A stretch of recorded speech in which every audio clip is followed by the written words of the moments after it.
If you're over 40 and quietly wondering why life feels a little bit harder than you're used to, even though it seems like you're doing everything right, it's not a motivation problem, and it's definitely not a failure.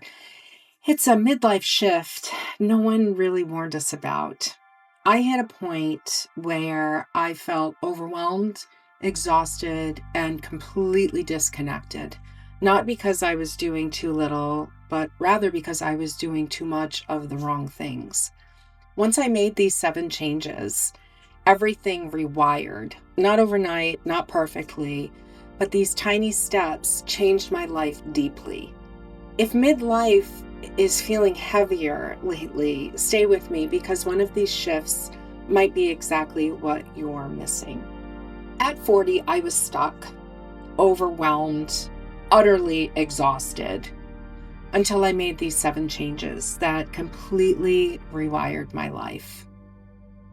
Let's get into it. Shift 1 is the power of one tidy space. I used to think I had to fix everything at once.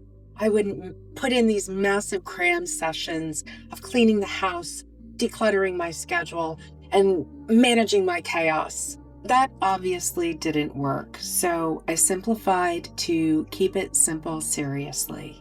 I chose one space to keep consistently tidy. For me, it started with making the bed. Then it advanced to clearing the surfaces. And this ultimately created an experience of being calm, where every time I walked in to my bedroom, my nervous system relaxed. And it felt like stepping into the version of myself I was trying to grow into. Some people choose the kitchen sink.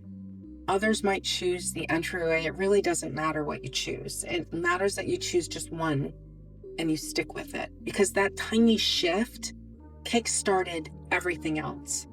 Shift 2 is habit stacking.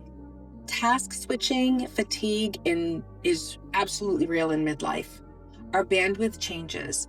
Pretending it hasn't is actually what burns us out. And habit stacking saved me. Instead of forcing new routines, I attached small habits to things I already did. Stretching after brushing my teeth, reviewing my day the moment I closed my laptop, making notes on how to start the next day.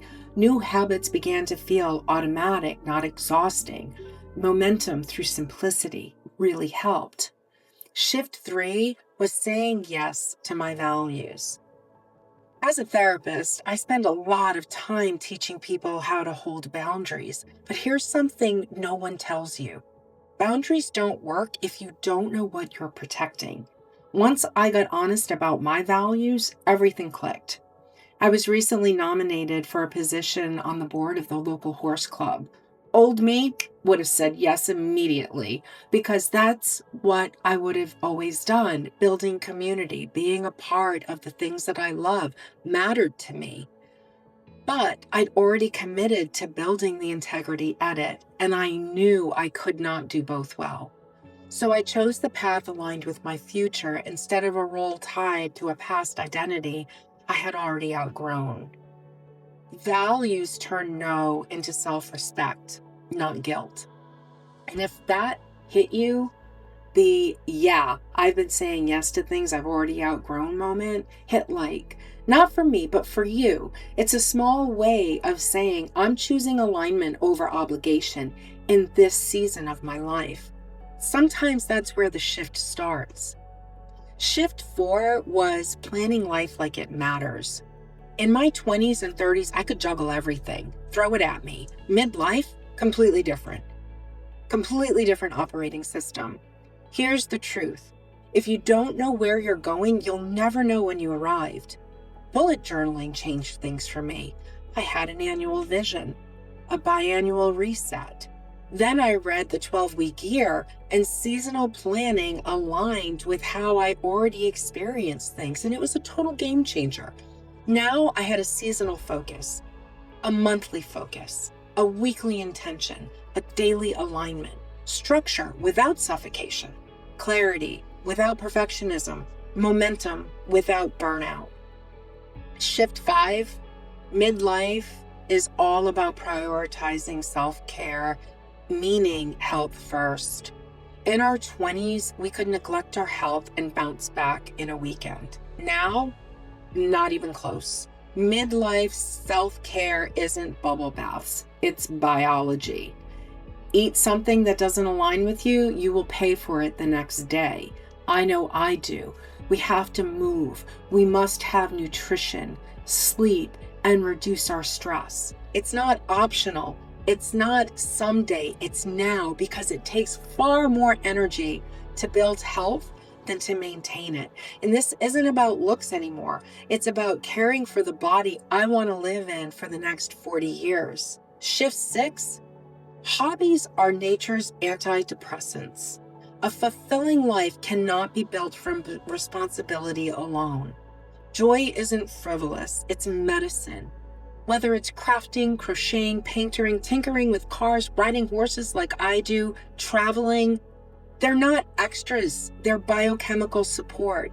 You get dopamine for motivation, serotonin for mood, endorphins for stress relief, and oxytocin for connection. Midlife needs joy more than ever before. We weren't meant to grind endlessly. We're meant to live a meaningful life. Shift 7 is about building a legacy between the ages of 40 and 65. Eric Erickson says that this is the time when we enter the generativity or stagnation stage of life. We're focusing on generativity on this channel because this is the season when we shift toward meaning, contribution, and legacy. Not legacy as in fame, legacy as in who am I becoming and what will my life teach the people who come after me. When we honor this stage of life, we set ourselves up for the final stage of life, which is integrity. It's looking back with wholeness, not regret. And legacy doesn't start later, it actually starts now. If you're feeling stuck in midlife, overwhelmed, or unsure of who you're becoming, you're not alone, and you're definitely not too late. These 7 shifts changed everything for me. They can help you reconnect with your clarity, your energy, and the person you are becoming next. Your second half can be your strongest half. If this helped you, please subscribe. Everything here on this channel is for people in midlife, people who are done surviving and ready to build their strongest chapter yet.